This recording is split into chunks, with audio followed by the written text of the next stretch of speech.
नमस्ते दोस्तों, मैं doctor Amit Chaurasia, senior consultant surgical oncology and robotic surgery आज आपके साथ किसी को मिलवाने लाया हूँ। हमारे पेशेंट्स बहुत सारे पेशेंट्स ऐसे होते हैं जो कि रेडिएशन उनको थेरेपी मिलती रहती है, तो उनके बहुत सारे सवाल हमारे पास आते रहते हैं। लेकिन आज हम ऐसे एक्सपर्ट को लेके आए हैं जो कि इन सब सवालों के आपको जवाब देंगे और उसकी जो कुछ प्रॉब्लम्स हैं जो आपके दिमाग में उठ रही हैं उनको क्लियर करेंगे। तो मैं आज मिलवाना चाहता हूँ doctor Animesh Shah, consultant clinical oncologist and radiation expert. Thank you doctor Amit. तो डॉक्टर अनिमेश, क्या आप बता सकते हैं रेडिएशन किस किस कैंसर में रेडिएशन लग सकता है, या इंडिकेशन हम बोलेंगे इसके क्या हो सकते हैं? देखिए अमित, ज़्यादातर कैंसर में रेडिएशन एट सम स्टेज लगते हैं। Most of the patient about 80% cancer में एट सम स्टेज रेडिएशन का जरूरत है। कुछ कैंसर में रेडिएशन जो है एक सोल मोडालिटी ऑफ ट्रीटमेंट हो सकता है, सिर्फ रेडिएशन से ट्रीटमेंट, जैसे कि prostate cancer, head and neck cancer, vocal cord cancer etcetera. कुछ कैंसर में हम लोग सर्जरी के बाद रेडिएशन देते हैं, जाके सर्जरी के बाद जो कैंसर आने का रिस्क होता है वो कम हो जाता है। इसको हम लोग एडजुवेंट रेडियोथेरेपी बोलते हैं। तो जैसे कि ब्रेस्ट कैंसर हो गया, आपका कोलोन कैंसर, रेक्टल कैंसर हो गया। कुछ कैंसर ऐसे होते हैं कि रेडिएशन हम लोग सर्जरी से पहले देते हैं। The aim in that case is to shrink down the cancer, जाके सर्जरी पॉसिबल, जैसे रेक्टल कैंसर हो गया, इसोफेजियल कैंसर हो गया। और कभी कभी हम लोग ऐसे रेडिएशन पेशेंट को सिम्टम कंट्रोल करने के लिए देते हैं, उसको हम लोग पैलिएटिव रेडिएशन बोलते हैं। जब एडवांस कैंसर होता है, उसका सिम्टम होता है, जैसे पेन होता है, ब्लीडिंग होता है, उस सिम्टम कंट्रोल के लिए रेडिएशन दिया जाता है। तो these are common indication for radiation। तो जैसे डॉक्टर अनिमेश ने कहा कि इसके 3-4 इंडिकेशन है जिसमें हम लोग सिम्टम कंट्रोल के लिए दे सकते हैं रेडिएशन। हम लोग ऑपरेशन के बाद हम लोग दे सकते हैं ताकि ये आए नहीं वापस, ट्यूमर का चांसेस बहुत ही कम हो जाए आने का। और एक सोल थेरेपी भी होता है, डेफिनेटिव रेडिएशन जिसको बोलते हैं, कि वो कैंसर्स को हम डेफिनेटिव रेडिएशन कर सकते हैं, पूरी तरह से क्योर कर सकते हैं। डॉक्टर अनिमेश, और मैं कुछ जानना चाहूँगा, हमारे दर्शक जानना चाहते हैं कि रेडिएशन के समय क्या होता है, आप कैसे देते हैं इसको? तो देखिए, रेडिएशन का जो कॉमन फॉर्म है, जो एक्सरे या हम लोग फोटोन रेडिएशन बोलते हैं, वो 2 स्टेप पे किया जाता है। फर्स्ट स्टेप पे हम लोग एक दिन पेशेंट को बुलाते हैं रेडिएशन प्लानिंग के।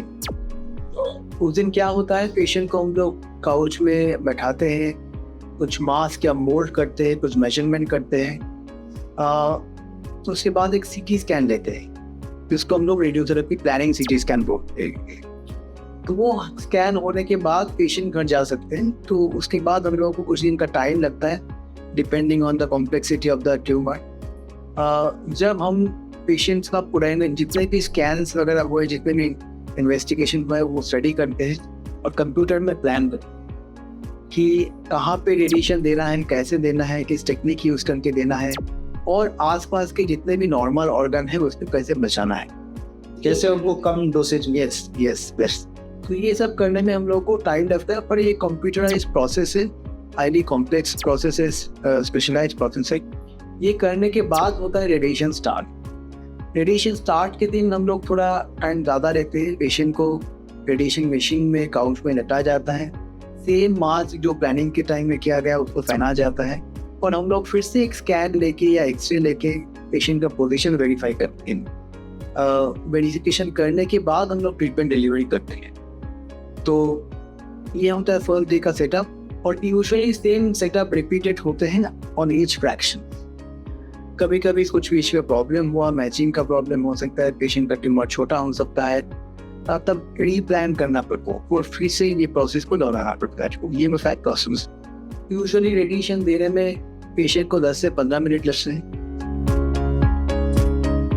तो जैसे डॉक्टर अनिमेश ने बताया कि सबसे पहले होता है प्लानिंग स्कैन, जिसमें हम पेशेंट को पहले प्लान करते हैं, उस दिन सेम डे पेशेंट घर जा सकते हैं। वो प्लानिंग को एग्जीक्यूट करते हैं हमारे एक्सपर्ट रेडिएशन ऑन्कोलॉजिस्ट। उस प्लानिंग को एग्जीक्यूट करने के बाद जब पेशेंट आता है तो रेडिएशन में ज़्यादा टाइम नहीं लगता, 5-10 मिनट का ही रेडिएशन हो सकता है थोड़ा वेटिंग टाइम आपको रहना पड़े, बट जनरली ये विद इन फ्यू मिनट्स हो जाता है। और कुछ आपसे जानना चाहेंगे कि इसके कॉमन साइड इफेक्ट्स क्या है? देखिए, रेडिएशन के साइड इफेक्ट डिपेंड करते हैं हम लोग कहाँ पे ट्रीट कर रहे हैं, बॉडी की कौन से ऑर्गन में ट्रीट करते हैं या कौन से एरिया में ट्रीट करते हैं। तो साइड इफेक्ट उस साइड के अनुसार चेंज होगा। सो एक जनरल साइड इफेक्ट होते हैं जैसे वीकनेस, टायर्डनेस, नॉजिया, और कुछ साइड स्पेसिफिक होते हैं। जैसे आप अगर गले में किसी को गले के कैंसर के लिए रेडिएशन देते हैं तो गले का स्किन का चेंजेस आता है, गले में दर्द हो सकता है, मुंह में छाले आ सकते हैं, मुंह थोड़ा ड्राई लग सकता है, मुंह में खाने का टेस्ट नहीं लगा ऐसा लग सकता है, नेक मसल थोड़े स्टिफ हो सकते हैं। ये सब कॉमन साइड। जब आप पेल्विस में ट्रीट करते हैं कोई रेक्टल कैंसर के लिए या प्रोस्टेट कैंसर के लिए, तब पेशेंट को पेशाब में जलन हो सकता है, डायरिया हो सकता है, पूरा माउथ पेट में क्रैम्प्स हो सकता है। तो ये सिम्टम डिपेंड करता है कौन से साइड पे हम लोग ट्रीट करते हैं। आप यूजुअली उसी साइड में मतलब कॉन्फाइड रहता है। जैसे डॉक्टर अनिमेश ने कहा कि साइड स्पेसिफिक साइड इफेक्ट्स होते हैं, तो जिस साइड को हम ट्रीट कर रहे हैं, अगर गला हो, अगर रेक्टम हो, पेल्विस हो, ब्रेस्ट हो, तो उससे रिलेटेड ही साइड इफेक्ट्स होते हैं। तो वो अलग अलग side effect, different side effects रहते हैं फॉर डिफरेंट ट्रीटमेंट्स, जो कि जब आपका ट्रीटमेंट शुरू होता है तो डॉक्टर अनिमेश आपको समझाते हैं कि भाई इस चीज के ये सर्टेन साइड इफेक्ट्स हो सकते हैं और उनके बचाव क्या होते हैं। तो हम लोग को पेशेंट्स को ये जानना जरूरी है कि सेफ्टी टिप्स क्या है, कुछ आप बता सकते हैं इसके लिए हम सेफ कैसे रहें इन साइड इफेक्ट से और हमारा ट्रीटमेंट पूरा हो। बिकॉज आपको पता है कि सब ट्रीटमेंट कितना ज़रूरी है ख़त्म करना। देखिए, इसके लिए बहुत ज़रूरी है आप डॉक्टर से कंसल्ट करें और ये फ्री डिस्कशन की क्या क्या एक्सपेक्टेड साइड इफेक्ट है उनको मेंटली उसके हिसाब से प्रिपेयर रहना चाहिए। जैसे हम लोग यूजुअली जब हेड एंड नेक फेलियर में कोई रेडिएशन होते हैं, हम लोग बोलते हैं स्किन केयर बोलते हैं, पेशेंट यूजुअली रेजर से शेव ना करें, पेशेंट नॉर्मली बात ले सकते हैं, very important for the maintaining the hygiene. दूसरे क्रीम ऑयल हम लोग साइड में लगाने के लिए मना करते हैं, उससे रिएक्शंस ज़्यादा हो सकते हैं। हम लोग कुछ क्रीम हम लोग यूज़ करते हैं जिससे रेडिएशन का स्किन साइड इफेक्ट कम हो सकता है। पेशेंट को हम लोग बार बार बोलते हैं गार्डिंग कीजिए, माउथ वॉश कीजिए, ओरल हाइजीन इज मेंटेन, उससे साइड इफेक्ट्स कम होते हैं। हम लोग डाइटिशियन के पास पेशेंट को भेजते हैं so that is her diet plan is ready and you are not losing weight. हम लोग स्वालो थेरेपिस्ट के पास पेशेंट को भेजते हैं जैसे कि वो स्वालोइंग एक्सरसाइज करें और उनका स्वालोइंग फंक्शन मेंटेन रहे या बेटर रहे। पर इसके साथ साथ patient should have nutritious diet and adequate weight, उनका हाइड्रेशन, उनका न्यूट्रिशन अच्छे से नहीं। कुछ पेशेंट को अगर पेन होता है तो हम लोग पेन किलर एडवाइस करते हैं, सीख के प्रॉब्लम होता है तो सीख के दवा देते हैं। और it is very important to go ahead with your doctor's advice and time to time doctor से सलाह ले क्या प्रॉब्लम हो रहा है आपको, इसका क्या सोल्यूशन हो सकता है। तो जैसे डॉक्टर अनिमेश ने कहा, actually this is a multi disciplinary thing कि जो जैसे सर्जरी होती है, जैसे रेडिएशन होता है, हम लोग साथ में ऐसे करते हैं बिकॉज कि ये पूरा ट्रीटमेंट आपका एक पर्सनलाइज्ड ट्रीटमेंट बन जाए। वैसे ही अदर फैसिलिटीज़ भी हमारे पास है, जैसे स्वालो थेरेपिस्ट होते हैं, फिजियोथेरेपिस्ट होते हैं, न्यूट्रिशनिस्ट होते हैं, उनका सबका हम लोग एडवाइस इंटीग्रेट करके रेडिएशन पे उनको ठीक करते हैं।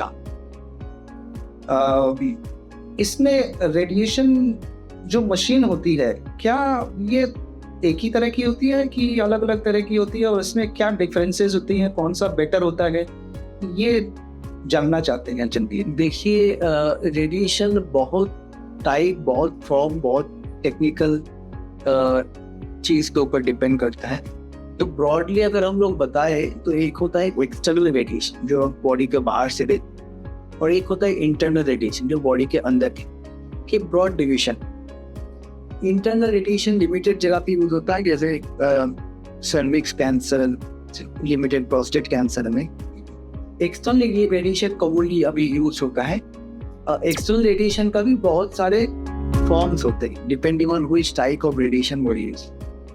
कॉमनली हम लोग फोटोन यूज करते हैं या एक्सरे यूज करते हैं। इसके साथ इलेक्ट्रॉन भी यूज किया जा सकता है, प्रोटॉन थेरेपी भी यूज किया जा सकता है, और carbon ion therapy is coming up in future. So these are the different forms of radiotherapy that can be used. Coming to the technique, radiation काफ़ी सारे techniques होते हैं, starting from simple conventional technique to 3D CRT, IMRT, and now most recent IGRT, which is image guided radiotherapy, which is the most sophisticated forms of radiotherapy. इसके अलावा कुछ और techniques होते हैं जो हाई प्रिसीशन स्मॉल ट्यूमर्स के लिए use करते हैं हम लोग। तो बोलते हैं स्टीरियोटैक्टिक रेडियो सर्जरी और स्टीरियोटैक्टिक रेडियोथेरेपी। फिर हम लोग हाई डोज पर सेशन, कम सेशंस, हाई डोज पर फ्रैक्शन, कम सेशंस में लिमिटेड नंबर या स्मॉल नंबर ऑफ ट्यूमर में यूज करते हैं। तो ये हो गया टेक्निकल दर्जा। Coming to the machines, there are different machines, different vendors. तो most machines in principally are called linear accelerator. Right. There are other forms of machine called tomotherapy, gamma knife, cyber knife. In principle सभी machines के कुछ machines के कुछ advantage होते हैं, कुछ disadvantage होते हैं। तो पर ज़्यादातर linear accelerator में most form of treatment हो जाते हैं। तो जैसे डॉक्टर अनिमेश ने कहा कि डिफरेंट टाइप्स ऑफ मशीन्स भी होती है, डिफरेंट टेक्निक्स भी होते हैं। इट इज़ बेस्ट कि आप अपने ऑन्कोलॉजिस्ट से ये बात जान लें कि आपका जो ट्रीटमेंट प्लान हो रहा है वो किस मशीन पे हो रहा है या किस टेक्निक से हो रहा है और उसके बेनिफिट्स क्या है। तो जैसे डॉक्टर अनिमेश ने कहा था कि जैसे IGRT पे हम थोड़ा सा और जानना चाहेंगे कि इसमें बेनिफिट्स क्या है कन्वेंशनल रेडियोथेरेपी से। IGRT is one of the most sophisticated form of radiotherapy. इसमें क्या होता है, रेडिएशन प्लानिंग के दौरान हम लोग ऐसे प्लान करते हैं कि ट्यूमर को फोकस करके रेडिएशन दिया जाए, उसके अंदर ट्यूमर का जो डोज है उसका इंटेंसिटी हम चेंज कर सके और आसपास के नॉर्मल ऑर्गन में रेडिएशन की डोज ना आ जाए या मिनिमम जाए। ये इमेज गाइडेड रेडियोथेरेपी का मेन प्रिंसिपल। ये एक प्लानिंग का एक पार्ट है जो प्लानिंग में हम लोग करते हैं कि फोकस रेडिएशन वो आसपास पे ना जाए। और एक है एग्जीक्यूशन। एग्जीक्यूशन के टाइम में क्या होता है, हम लोग इमेज गाइडेंस के हेल्प पे एक आपको शुरू में बताते हैं प्लानिंग स्कैन। प्लानिंग स्कैन के साथ हम लोग जब ट्रीटमेंट डिलीवरी करते हैं तब एक स्कैन होता है या एक्सरे होता है, तो उसको मैच करके हम लोग इंश्योर करते हैं कि हम लोग we are hitting the right target and we are not damaging the surrounding normal structure. यही है IGRT का मोस्ट एडवांटेज। तो जैसे मैंने ये समझा कि इसका मतलब ये हो गया कि IGRT से एकदम बढ़िया प्रिसीजन होता है कि आप उसी जगह पे हिट कर रहे हो जहाँ पे ज़रूरत है, और ज़रूरत जहाँ पे नहीं है आप वहाँ पे स्पेयर कर रहे हो, जिससे साइड इफेक्ट्स भी कम हो रहे हैं। Very good, yes inside. तो आज कुछ सिंपल चीज़ें हमने जानी डॉक्टर अनिमेश से। हम और सवाल आपके कुछ भी हों तो आप हमें इस दिए गए नंबर पे आप हमें फ़ोन करके बता सकते हैं, तो हम डॉक्टर अनिमेश को हम फिर से लेंगे और उनसे और क्वेश्चन पूछ सकते हैं इसके बारे में। अभी के लिए ये आपके अवेयरनेस के लिए जनरल टॉपिक रेडिएशन थेरेपी आज मैं लेके आया हूँ, और हमारे एक्सपर्ट डॉक्टर अनिमेश साहब भी इसके बारे में और कंसल्ट कर सकते हैं। ये ठीक है।